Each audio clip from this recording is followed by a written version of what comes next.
नमस्कार, खबर विशेष में आपके साथ मैं हूं आयुष सूर्यवंशी। आज की विशेष खबर यह है कि शहर की सरकार के नाम पर धर्म की सियासत की जा रही है। इसकी शुरुआत वाराणसी से हुई, फिर वैसी एक तस्वीर अलीगढ़ से भी सामने आई और इससे पहले मेरठ में वंदे मातरम पर जंग पहले ही छिड़ चुकी है। तो क्या अब नारेबाजी के जरिए इस मामले को सियासी रंग देने की कोशिश की जा रही है और इस कोशिश से फायदा किसका है? ऐसे तमाम सवाल हैं जिनके इर्द गिर्द आज हम चर्चा करेंगे और अपने कार्यक्रम खबर विशेष में अपने मेहमानों से सवाल पूछेंगे।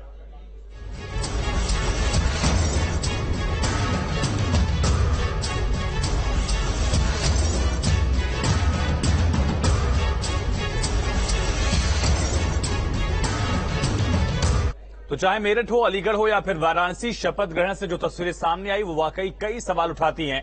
पहले पूरा सार इन 3 तस्वीरों से समझिए। पहली तस्वीर है वाराणसी की, जहां पार्षद ने पहले शपथ ली, फिर धार्मिक नारेबाजी शुरू कर दी। दूसरी तस्वीर में जो हाथापाई हो रही है वो मेरठ का मामला है, जहां एआईएमआईएम और बीजेपी के पार्षद आपस में भिड़ गए। आरोप है कि एमआईएम के पार्षद ने वंदे मातरम का अपमान किया और इसके बाद हालांकि बीजेपी के कुछ नेताओं पर केस भी दर्ज किया है पुलिस ने। तीसरी तस्वीर अलीगढ़ की, जहां पर मंच से नवनिर्वाचित महिला पार्षद धार्मिक नारे अल्लाह अकबर के नारे लगा रही है। और इस पूरे मामले की कहानी को इस रिपोर्ट से अब समझिए कि किस तरह से शहर की सरकार में धर्म की सियासत शुरू हो गई है।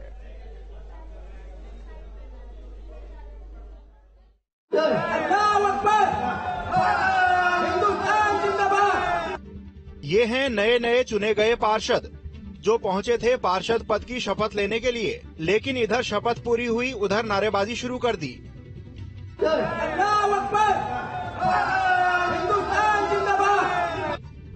तस्वीरें वाराणसी की हैं, जहां रुद्राक्ष कन्वेंशन सेंटर में नवनिर्वाचित पार्षदों को शपथ दिलाई जा रही थी। इसी दौरान मंच पर खड़े कुछ पार्षदों में से एक ने अल्लाहू अकबर का नारा लगाना शुरू कर दिया।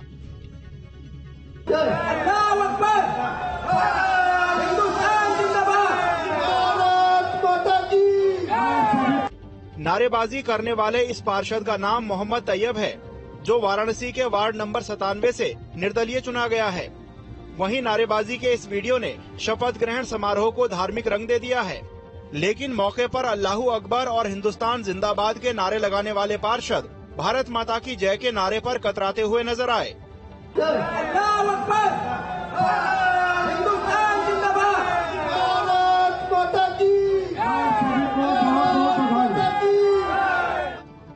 और मेरठ की इन तस्वीरों को भी देखिए। शपथ ग्रहण जंग का अखाड़ा बन गया। वंदे मातरम को लेकर हाथापाई हुई। आरोप है कि एआईएमआईएम के पार्षदों ने वंदे मातरम का अपमान किया। जैसे हमारा गीत खत्म हुआ और वंदे मातरम जिंदाबाद के नारे लगे तो वो बोलता भारत माता मुर्दाबाद के नारे बोलता है। मैंने कहा भारत मेरे का ये काम करते हो तुम, तो उन्हें धक्का दे दिया हमें, तब ये मारपीट शुरू हो गई है। भारत माता मुर्दाबाद के नारे हिंदुस्तान की धरती पर लगाए। बस फिर क्या था, बीजेपी और एआईएमआईएम के पार्षदों के बीच मारपीट शुरू हो गई। वहीं दूसरी तरफ इस मारपीट को समाजवादी पार्टी ने बीजेपी और एआईएमआईएम की मिली हुई साजिश बता डाला। ये पहले से तैयार स्क्रिप्ट थी जिस पे दोनों दल ने बैटिंग करने का काम किया। देश के मुख्य मुद्दों से जनता का ध्यान हटाने के लिए, चाहे भारतीय जनता पार्टी हो या ओवैसी जी की पार्टी हो, दोनों ही केवल धार्मिक मामलों पे, जन भावनाओं को भड़काने वाले मामलों पे बयानबाजी करते हैं। शहर की सरकार के शपथ ग्रहण में आर पार की लड़ाई छिड़ी हुई है। पहले वंदे मातरम को लेकर जंग हुई और अब नारेबाजी से शपथ ग्रहण को धार्मिक रंग देने की कोशिश हुई है। सवाल ये है कि शहर की सरकार पर आखिर धर्म की सियासत क्यों की जा रही है। Team news state. चलिए, चर्चा के लिए खास मेहमान जुड़ गए। तारुफ करा दे प्रशांत उमराव जी, प्रवक्ता भारतीय जनता पार्टी के, एडवोकेट भी हैं। सैयद निजाम अली जी एआईएमआईएम के समर्थक हैं और भी कुछ खास मेहमान जुड़ेंगे हमारे साथ। लेकिन प्रशांत जी, पहला सवाल, वाराणसी में आरोप यह लग रहा है कि एक धार्मिक नारा लगाया गया और दूसरी तरफ भारत माता की जो जय का नारा है उसका यहां पर अपमान भी किया गया है। कैसे देख रहे हैं? और खास करके जो लोकल बॉडी की बात जब कही जाती है तो लोकल मुद्दों पर बात होती है, वहां पर भी अब धार्मिक नारे लगने लगे हैं। संविधान सभा की बैठक हुई थी, उसमें सभी सदस्यों का मत था कि राष्ट्रगान और राष्ट्रगीत को बराबरी का सम्मान दिया जाना चाहिए। जिस तरीके का सम्मान जनगण मन का है, उसी तरीके का सम्मान जो हमारा राष्ट्रगीत है वंदे मातरम का दिया जाना चाहिए। लेकिन आजाद भारत में कुछ सेक्युलर ताकतों ने जो का झंडा बरदार कहते हैं, वो उन्होंने वंदे मातरम को एक धर्म विशेष से जोड़ दिया, पार्टी विशेष से जोड़ दिया। वंदे मातरम क्रांतिकारियों का गीत था। सभी जो उस समय जो क्रांतिकारी होते थे, चाहे किसी भी संप्रदाय के हो, सभी का योगदान आया जाता था, सभी लोग गाते थे। वंदे मातरम उस वक्त बात निकलता था, उसको उसी समाज के लोग ही वो अखबार निकालते थे। वो सभी का गीत है, भारत माता का सम्मान प्रकट करने का ये गीत है, लेकिन आज इसको इस विवाद से जोड़ दिया गया है और इसीलिए गाहे बगाए इस तरह की जो ताकतें हैं, जो देश विरोधी ताकतें हैं, जिन्होंने जो कहते हैं कि हम यहाँ के भारत के निवासी हैं, लेकिन कहीं पे उनके मन में घृणा का भाव रहता है, तो लोग इस तरह का विवाद क्रिएट करते हैं और उसके ऊपर असम्मान करने का काम करते हैं। इसलिए उनको इस तरह की चीजें बाद में विवाद होता है, उनको जवाब भी दिया जाता है। सैयद निजाम जी, आखिर वंदे मातरम को लेकर एमआईएम को हर बार दिक्कत क्यों हो जाती है? इस बार भी एमआईएम की तरफ से इसको लेकर आपत्ति जाहिर कर दी गई, वहां विरोध हो गया, उसके बाद मारपीट की तस्वीर सामने आई। देखिए, मेरठ की अगर आप बात करेंगे तो मेरठ में वंदे मातरम 2 बार पढ़ा गया है और एक बार गलत पढ़ा गया है, एक बार सही पढ़ा गया है। ठीक है, तो पहले जो है वंदे मातरम गलत पढ़ने वाले भाजपा लोग वंदे मातरम चिल्लाते हैं, पहली बार में गलत पढ़ रहे हैं। आप ये देखिए, बहुत जिम्मेदार लोग बैठे थे वहां पे और गलत पढ़ा गया। अलीगढ़ की, और मैं आपको एक बात और बता दूं कि अलीगढ़ के अंदर मेयर जब यहाँ शपथ ले रहे थे तो यहाँ हिंदू हित की बात करेगा, वही दिलों पे राज करेगा, इस तरीके के नारे लगे। ठीक है, आप बात करेंगे वहाँ की, आप इस तरीके के नारे लगाएंगे वहां पे खड़े होकर कि हिंदू हित की बात करेगा, वो दिलों पे राज करेगा। मतलब ठीक है, एक जगह तूल दी जा रही है, आप यहाँ पे हिंदू हित की बात कर रहे हैं, आप कोई भी नारा लगा रहे हैं, आपके लिए कोई दिक्कत नहीं है। अल्लाह अकबर आप सुनेंगे, बर्दाश्त करना होगा आपको, बर्दाश्त करना होगा। तमाम उन लोगों को जो लोग वहां खड़े होकर शपथ समारोह में जय श्री राम का नारा लगा रहे हैं, वहां अल्लाह अकबर भी उन्हें सुनना पड़ेगा और सुनना ही पड़ेगा। अब बहुत हो गया, एक वक्त होता है चीजें बर्दाश्त करने का, और हमारी मर्जी है हम वंदे मातरम पढ़े या ना पढ़े, कोई हम पे जबरदस्ती नहीं बुलवा सकता। वहां राष्ट्रगान नहीं हुआ, क्यों नहीं हुआ? ये लोग राष्ट्रगान का सम्मान नहीं करेंगे, भाजपा के लोग। किसी ने वहां राष्ट्रगान नहीं पढ़ा गया, आप मुझे बताइए। बड़ा मुद्दा यह है कि वहां मेरठ के अंदर राष्ट्रगान नहीं पढ़ा गया, क्यों नहीं पढ़ा गया? जिम्मेदार लोग सब जवाब दें इस बात का। राष्ट्रीय गीत से दिक्कत क्या है? ये राष्ट्रगान क्यों नहीं पढ़ा गया? मैं क्या पूछ रहा हूँ आपसे, इसको लेकर मैं अभी सवाल पूछता हूँ। ये सवाल मैं बीजेपी से पूछूंगा, मैं सवाल ही बीजेपी से पूछूंगा, लेकिन उससे पहले मेरा सवाल आपसे है, राष्ट्रीय गीत से दिक्कत क्या है आपको? वंदे मातरम कहने में आपत्ति क्यों है? आप खुद कह रहे हैं कोई हमसे नहीं बुलवा सकता, नहीं बोलूंगा मैं, कोई जबरदस्ती थोप नहीं सकता। तो वही मैं पूछ रहा हूँ, आखिर आपत्ति क्यों है इसको लेकर? जबरदस्ती से दिक्कत है। हाँ, जबरदस्ती से दिक्कत है, कोई हमें जबरदस्ती करेगा? हम इतना कमजोर हो गए? क्या वहां मेरठ में जबरदस्ती की जा रही थी वंदे मातरम कहने को लेकर? हाँ, जबरदस्ती की गई, तभी तो लड़ाई हुई है। मर्जी है हमारी, हम पढ़े ना पढ़े, मर्जी है हमारी। राष्ट्रगीत क्यों नहीं, वहाँ राष्ट्रगान क्यों नहीं पढ़ा गया? आप मुझे बताएं। यहाँ पे आपने हिंदू हित की बात करेगा, जो दिलों पे राज करेगा, ऐसा कुछ नारा आप लगा रहे हैं, जय श्री राम का नारा लगा रहे हैं, अल्लाह अकबर भी बर्दाश्त करिए, सुनना पड़ेगा। प्रशांत उमराव जी, दो बड़े आरोप है कि एक तरफ एक तबका अगर नारा लगाए तो उसकी बदले अगर दूसरा तबका नारा लगा देता है तो गलत कहां से है? और दूसरा आरोप यह है कि राष्ट्रगीत हो रहा है, राष्ट्रगान क्यों नहीं होता है? कोई ऐसा हायरार्की नहीं, कोई छोटा बड़ा नहीं। मैंने पहले ही स्पष्ट किया कि राष्ट्रगीत और राष्ट्रगान दोनों को सम्मान बराबर दिया जाना चाहिए। संविधान सभा के नहीं दिया गया सम्मान, ये बड़ा मसला है, और दोनों किए जाने चाहिए, उसमें कोई ऐसी हायरार्की वाली बात नहीं है। अगर अब ये कारणों का पता लगाया जाना चाहिए कि वहाँ राष्ट्रगान क्यों नहीं हुआ, दोनों चीजें हो सकती है, उसमें ऐसा कोई विषय नहीं है। लेकिन अगर राष्ट्रगान नहीं हुआ और राष्ट्रगीत खाली हुआ तो फिर इसका मतलब ये नहीं कि आप उसका अपमान करने लगेंगे, आप वहाँ पे खड़े नहीं होंगे, उसका अपमान करेंगे। राष्ट्रगान हुआ होता तो उसका भी उसी तरीके सम्मान सभी करना चाहिए। राष्ट्रगीत भी अगर हो रहा है तो उसका भी पूरी तरीके से सम्मान किया जाना चाहिए। ये अलग विषय कि हुआ नहीं हुआ तो वहाँ पे आयोजक होंगे, क्या वहाँ पे प्रोटोकॉल जो व्यवस्था रहेगी वो अलग विषय है। इससे आप बहाना नहीं बना सकते हैं कि आप उसको धर्म, हर जगह धर्म का एंगल बता दें। हालांकि मुझे कोई एमआईएम से उम्मीद नहीं हो, तो पार्टी धार्मिक आधार पर बनी है, इत्यादि मुस्लिम उसका पार्टी का ही नाम मुसलमानों के लिए काम करती है। ये लोग खाली संविधान सेकुलरिज्म चलाते हैं, लेकिन केवल एक धर्म की बात करते हैं। तो उससे मुझे कोई शिकायत नहीं हो, वो लोग अपने एजेंडे पे, बांटने वाले एजेंडे पे काम कर रहे हैं और उसी कर रहे हैं। अगर लेकिन इस तरह का अपमान करेगा तो वहाँ पे लोग जिनकी भावना हाथ होगी प्रतिकार भी करेंगे। लेकिन हिंदू हित वाली जो बात आरोप लग रहा है उसको लेकर कैसे देख रहे हैं आप? क्या ये नारा सही था? अगर अल्लाह अकबर का नारा गलत है तो? भारत जो है हिंदुओं का देश है, हिंदू संस्कृति को मानने वाले लोग हैं। अगर किसी ने अपनी भावना को उद्गार कर दिया तो उसमें क्या गलत है?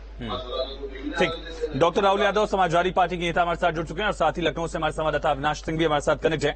डॉक्टर राहुल, सवाल आपसे ही, समाजवादी पार्टी कैसे देख रही? मेरठ में कहीं वंदे मातरम को लेकर विवाद हो गया, वाराणसी में धार्मिक नारे को लेकर विवाद हुआ, अलीगढ़ में धार्मिक नारे को लेकर सवाल उठने लगे, कैसे देख रहे हैं आप लोग?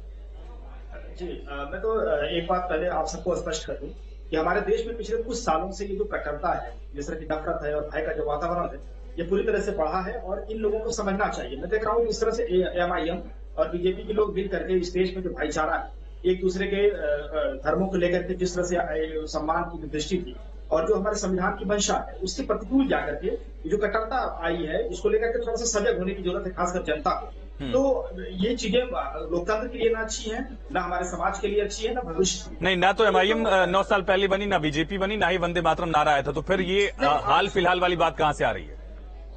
मैं आज के हालात में देख रहा हूं कि अगर जय श्री राम के नारे और अल्लाह अकबर इन दोनों लोगों को एक दूसरे से दिक्कत हो रही है, तो इसका मतलब है कि लोकतंत्र में और भाईचारा और लोगों के बीच में कहीं न कहीं कुछ समस्या है। तो इसको लेकर के समाज को, जनता को थोड़ा इन लोगों को इग्नोर करने की जरूरत है कि जो धार्मिक आधार पर, जाति के आधार पर या संप्रदाय के आधार पर जो ध्रुवीकरण की कोशिश करते हैं या एक दूसरे की अपने राजनीतिक लाभ के लिए इस तरह के नारे या इसको तूल देते हैं, इससे बचने की जरूरत है। तो दोनों ही तरफ से मुझे लगता है कि इससे समाज का, लोकतंत्र का नुकसान होगा और ये बहुत इन सबसे बड़ा हमारा लोकतंत्र है, हमारा देश है, भारत, हमारा पूरा भारतवर्ष है, तो इसको प्रायोरिटी दी जानी चाहिए। तो मुझे लगता है ये बहुत सिर्फ और सिर्फ चुनावी लाभ के लिए शुरू किया गया मुद्दा है। इसको लेकर एक दूसरे के धर्म। अविनाश, एक पहलू ये दिखता है कि लगातार चाहे वो निगमों की बैठक हो, वहां विवाद का एक सिलसिला है, चाहे शपथ ग्रहण हो, एक विवाद का पुराना सिलसिला, पुराना इतिहास भी हम देखते हैं। लेकिन दूसरी तरफ राजनीतिक रूप भी इसे दिया जा रहा है, राजनीतिक आरोप प्रत्यारोप का सिलसिला भी देखा जा रहा है। क्या 24 का चुनाव नजदीक है, इस वजह से भी इस तरह के नारे, इस तरह की राजनीति हो रही है? देखिए, पहली बात तो ये है कि वंदे मातरम को लेकर ये विवाद कोई नया नहीं है। इससे पहले भी वंदे मातरम को लेकर विवाद होते रहे हैं और खासतौर पर अगर हम एमआईएम की बात करें तो एमआईएम के नेता वंदे मातरम को लेकर अपना ऐतराज जताते रहे हैं। लेकिन देखिए, जहां तक सवाल 24 को लेकर राजनीति का है तो जाहिर तौर पर और हर चुनाव में ये देखा जाता है कि चुनाव से पहले जो राजनीतिक पार्टियां हैं अपने अपने हिसाब से अपने अपने एजेंडों पर लामबंदी करती हैं, वोटों का पोलराइजेशन करती है, चाहे हम हिंदू वोटों की बात करें या फिर मुस्लिम वोटों की बात करें। जिस पार्टी का जो एजेंडा होता है उस एजेंडे को आगे बढ़ाने की कोशिश करती है। देखिए, चूंकि 24 का चुनाव इसलिए महत्वपूर्ण है क्योंकि तीसरी बार, चूंकि देखा जाए तो 2 बार मोदी सरकार रिपीट हो चुकी है और बीजेपी जिस तरीके से दावा कर रही है कि हम तीसरी बार भी सरकार बनाएंगे और एक तरफ जो पूरा विपक्ष है वो लामबंद नहीं दिख रहा है, तो जाहिर सी बात है कि सभी पार्टियां, चाहे हम भाजपा की बात करें, समाजवादी पार्टी की बात करें, कांग्रेस की बात करें, तो ये तमाम जो पार्टियां हैं अपने वोटों के लिहाज से अभी से पोलराइजेशन में जुट गई हैं। एक तरफ अगर हम बीजेपी की बात करें तो बीजेपी अपने हिंदुत्व के एजेंडे को आगे लेकर जाना चाहती है, तो वहीं जो विपक्षी पार्टियां हैं, खासतौर पर अगर हम उत्तर प्रदेश की सबसे बड़ी पार्टी की बात करें समाजवादी पार्टी, तो ये तो सच है कि समाजवादी पार्टी का जो एक फैक्टर रहा है, एमवाई फैक्टर रहा है और इसी फैक्टर के सहारे समाजवादी पार्टी ने कई बार यहां पर सरकार बनाई है। तो ये वोटों का खेल है, वोटों की राजनीति है और सभी पार्टियां इसी राजनीति को आगे बढ़ाने की कोशिश कर रही हैं। प्रशांत जी, एक बड़ा आरोप, वही अपीजमेंट जो एमआईएम करती है वही अपीजमेंट आप इधर कर रहे हैं। नहीं, हमें कोई अपीजमेंट किसी करने की आवश्यकता नहीं। हम लोग सबका साथ सबका विकास के नारे पे चलते हैं और देश के प्रतीकों को हम सम्मान देने का काम करते हैं। लेकिन अगर जो कोई व्यक्ति देश के प्रतीकों को देख के राष्ट्रगान, राष्ट्रगीत, राष्ट्रध्वज का अपमान करने का काम करेगा तो उसका हम विरोध करेंगे। हमें किसी धर्म से, किसी व्यक्ति से कोई आपत्ति नहीं है। हमारा कहने का जो राष्ट्रीय प्रतीक है, जो देश के गौरव के अंग है, उनका सम्मान किया जाना चाहिए। सैयद निजाम जी, सवाल ये है, भारत माता की जय से आपत्ति क्यों, वंदे मातरम से दिक्कत क्यों है? अगर जय श्री राम या कोई धार्मिक नारा लगता है उससे आपका विरोध हो सकता है, उसको लेकर आप अपना विरोध कर सकते हैं, लेकिन जब बात देश की होती है तो वहां पर एमआईएम साथ क्यों नहीं खड़ी होती है? बात देश की है, इसीलिए राष्ट्रगान के लिए लड़ रही है। राष्ट्रगान क्यों नहीं हुआ मेरठ के अंदर? मुकदमा होना चाहिए इन तमाम सांसद और जो लोग जिम्मेदार वहां बैठे थे, अधिकारियों पे मुकदमा होना चाहिए। राष्ट्रगान का अपमान हुआ, राष्ट्रगान क्यों नहीं होगा वहां पे? राष्ट्रगान होना चाहिए था। राष्ट्रगान के लिए लड़ रही है एमआईएम। आप वंदे मातरम गलत पढ़ रहे हैं, आप उसके लिए लड़ रही है एमआईएम। आपने 2 बार वहां वंदे मातरम पढ़ा, आप फर्जी देशभक्त हैं ये लोग। ये देखिए, वहां पे गलत पढ़ रहे हैं वंदे मातरम। वंदे मातरम को लेकर तो वैसे भी आप लोग इसके विरोध नहीं खड़े हैं। सद्दू ने वैसे तो नॉर्मली भी इसके विरोध में रहे हैं ना, आप लोगों ने तो कभी समर्थन किया ही नहीं इसको लेकर। नहीं, ओवैसी साहब एक्सपोज करते आए हैं, ये वंदे मातरम का नारा दिल से नहीं लगाते हैं। ये तो आपकी पार्टी का ऑफिशियल स्टैंड है कि गर्दन पर अगर चाकू भी रख देंगे तो भी हम भारत माता की जय नहीं बोलेंगे। ये तो आप लोगों ने कही दिया है। जबरदस्ती किसी का कुछ कोई कुछ नहीं। मेरा सवाल वही है कि चलिए धार्मिक नारों का विरोध हो सकता है, लेकिन जब बात देश की होती है तब विरोध क्यों है? आप ये कहिए कि भारत माता की जय कहेंगे, वंदे मातरम कहेंगे, हम जय श्री राम नहीं कहेंगे, गलत है क्योंकि धार्मिक नारा है। आप कहिए, शान से कहिए, भारत माता की जय कहिए, आप, कोई दिक्कत नहीं, हमें कोई आपत्ति नहीं है। लेकिन राष्ट्रगान क्यों नहीं हुआ मेरठ के अंदर? राष्ट्रगान होना चाहिए था। वंदे मातरम गलत पढ़ा गया, मुकदमा होना चाहिए।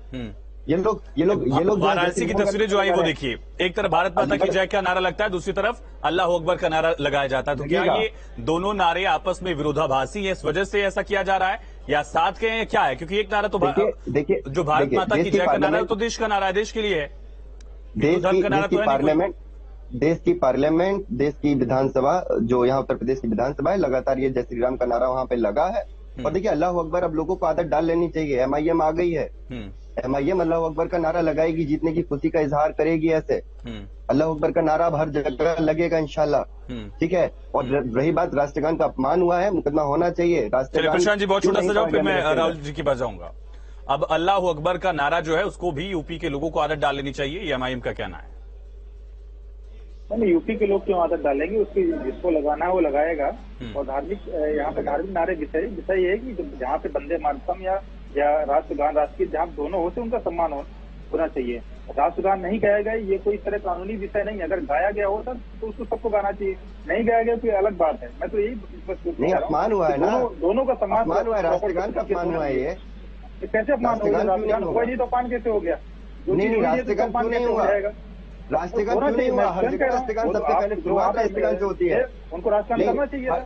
जो पाकिस्तान नहीं, सारी चीजों का राष्ट्रगान से शुरुआत होती है। आप कहीं राष्ट्रगान को प्रतिबंधित करना चाहती है भाजपा, आप करिए, भाजपा राष्ट्रगान को प्रतिबंधित करना चाहती है। भारतीय जनता पार्टी के सभी कार्यक्रमों, भारतीय जनता पार्टी राष्ट्रगान को प्रतिबंधित करना चाहती है। आपका ये एजेंडा है। दोनों होते हैं, दोनों को बराबर सम्मान देने का। आप राष्ट्रगान ना गा के बताया मुझे क्या ये साबित करना चाहते हैं कि आप राष्ट्रगान के खिलाफ हैं? राष्ट्रगान के खिलाफ कि दोनों वंदे मातरम भी गलत पढ़ते हैं, राष्ट्रगान को बराबर का सम्मान दिया जाना चाहिए। वंदे मातरम भी गलत पढ़ते हैं। चल ठीक है डॉक्टर राहुल, एक बात यहाँ से स्पष्ट होती है कि एमआईएम का जो एजेंडा है वो समाजवादी पार्टी के लिए दिक्कत पैदा करने वाला। आप सेफ साइड लेकर चलने की कोशिश करेंगे। एमआईएम मुस्लिम वोटों को लेकर, मुस्लिम मुद्दों को लेकर अग्रेसिव है। उसका फायदा भी निकाय चुनाव में देखा, जब 4-5 जगह पर एमआईएम के अध्यक्ष बने हैं, पंचायतों में भी, और कुछ जगह पार्षद भी बने हैं। क्या ये समाजवादी पार्टी के वोट बैंक में से इंबारी नहीं है, जो वोट बैंक समाजवादी पार्टी के साथ 91% विधानसभा चुनाव 2022 में जुड़ा था? क्या उसको नुकसान नहीं करेगा, डेंट नहीं करेगा ये मुद्दा? नहीं, एमआईएम का कोई भी जो प्रोपेगेंडा है या एजेंडा है, समाजवादी पार्टी का कोई लेना देना नहीं है। समाजवादी पार्टी के स्तर में और इसके स्टेटस में कोई फर्क नहीं आएगा। दूसरी बात यह है कि मैं तब से डिबेट सुन रहा हूँ, और जो ये कट्टरता मुझे दिख रही है, ये भाईचारे के लिए ठीक नहीं है, लोकतंत्र के लिए ठीक नहीं है।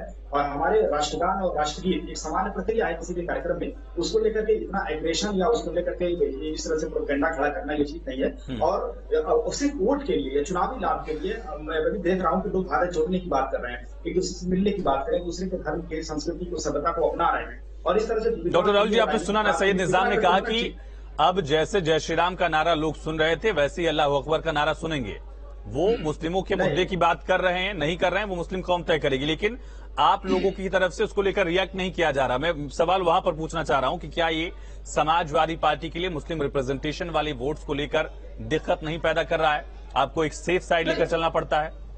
नहीं, सेफ साइड की इसमें कोई बात नहीं है। इसके पहले भी यही बात कहते आ रहे थे और पार्टी को कोई फर्क नहीं पड़ा। और इस तरह से दोनों तरह के नारे फर्क पड़ा है। इस चुनाव पे देखिए आप, हम इस चुनाव में देखिए आप कहाँ खड़े हैं, फर्क पड़ा है। एक सीट नहीं है आपके पास मेयर का। आप अपनी फिक्र करिए, हम इस चुनाव में मजबूती के साथ नहीं, आप कहाँ खड़े हैं? आप देखिए, इस बात को समझ रहे हैं। देखिए कितनी सीटों पे आपकी जमानत जब्त हो गई। देखिए आपकी कमियां हैं लूज फॉल्स पे आपके। आप मुसलमानों के प्रति वफादार नहीं थे। नहीं, आप मुसलमानों के प्रति वफादार कभी नहीं थे। आज अगर मजबूरी है तो कमजोरों की आवाज उठा के हुई है, मजलूमों की आवाज उठा के हुई है। को लेकर के आप नहीं, धुबरीकरण की बात नहीं है। आपकी लापरवाहियां, आपका संघ के एजेंडे पर काम करना आपको बड़ा नुकसान दे गया। यकीन मानिए, आपने मुसलमानों को गुमराह किया। अब मुसलमान अपने सियासी प्लेटफॉर्म के नीचे आ चुका है। आप किसी ने नहीं, आपने गुमराह किया आवाम को। समाज में खतरे में नहीं, आप लोकतंत्र को खतरे में, आपने आवाम को गुमराह नहीं किया। आपने हर एजेंडे पे आवाम को गुमराह किया। इस बार आप देखिए आप कहाँ खड़े हैं। ठीक है, लड़िए मत। अविनाश, क्या ये मुस्लिम पॉलिटिक्स जो थोड़ी सी अग्रेसिव हो रही है, ये भी एक रूप यहाँ पर दिखता है और 24 के चुनाव पर इसका भी असर होगा? क्या कैलकुलेशन, क्या समीकरण कहते हैं आपके नजरिए में? देखिए, अगर अभी तक की बात करें तो इसमें कोई शक नहीं कि अभी तक मुस्लिम वोट बैंक पर एक तरीके से समाजवादी पार्टी का कब्जा सा है। पिछले विधानपालिका की सीटें थी जहां पर एमआईएम के जो प्रत्याशी थे वो दूसरे नंबर पर आए, लेकिन इससे पहले की बात करें तो बीते विधानसभा चुनाव की बात करें या फिर लोकसभा चुनाव की बात करें तो एमआईएम ने पूरी कोशिश की, एमआईएम ने गठबंधन भी किया, लेकिन एमआईएम को कुछ खास सफलता नहीं मिली। एमआईएम की जो प्रत्याशी लेकिन अविनाश, क्या ये दूसरा फैक्टर नहीं हो सकता कि लोकल बॉडी इलेक्शंस में वो लीडरशिप की जरूरत नहीं होती, उतना लीडरशिप देखा नहीं जाता, लेकिन जब विधानसभा या लोकसभा की बात होगी तो देखेंगे मुस्लिम वोटर्स की उतना बड़ा लीडर यूपी में एमआईएम के पास नहीं है। क्या ये दिक्कत वाला पहलू नहीं होगा? देखिए, निश्चित तौर पर होगा, क्योंकि अगर हम लोकल बॉडी की इलेक्शन की बात करें तो जाहिर तौर पर इस चुनाव में कहीं ना कहीं देखा जाता है कि चूंकि शहर की सरकार बनाने का चुनाव होता है और बहुत ज्यादा प्रेशर नहीं होता है जनता पर। जनता ये नहीं सोचती कि प्रदेश में किसकी सरकार बनने जा रही है, लेकिन देखिए डेंट तो किया है एमआईएम ने, इसमें कोई दो राय नहीं है। और अगर यही ट्रेंड रहा तो थोड़ा सा भी नुकसान अगर समाजवादी पार्टी को एमआईएम करती है तो समाजवादी पार्टी को बड़ा नुकसान हो सकता है अगले लोकसभा। अविनाश, तमाम जानकारी के लिए बहुत शुक्रिया। प्रशांत जी, सैयद जी और राहुल जी, आपका तमाम बातचीत के लिए, अपनी राय रखने के लिए बहुत शुक्रिया। तो शहर की सरकार में धर्म की सियासत शुरू हो गई है, लेकिन धार्मिक नारेबाजी को कैसा देखा जाए, धार्मिक नारेबाजी को लेकर जो सियासत हो रही है उससे पोलराइजेशन क्या होगा, नहीं होगा, ये 24 के चुनाव में दिखेगा। लेकिन दूसरा बड़ा पहलू ये भी दिखता है कि एक जगह जहां देश के पक्ष में नारे लगाए जा रहे थे, भारत माता की जय के नारे लगाए गए, वंदे मातरम के नारे लगाए गए, तो दूसरी तरफ से धार्मिक नारों का भी उद्घोष दिखा है। क्या ये नई तरह की राजनीति उत्तर प्रदेश में है? खबर लगातार जारी, एक छोटे से ब्रेक के लिए रुकते हैं।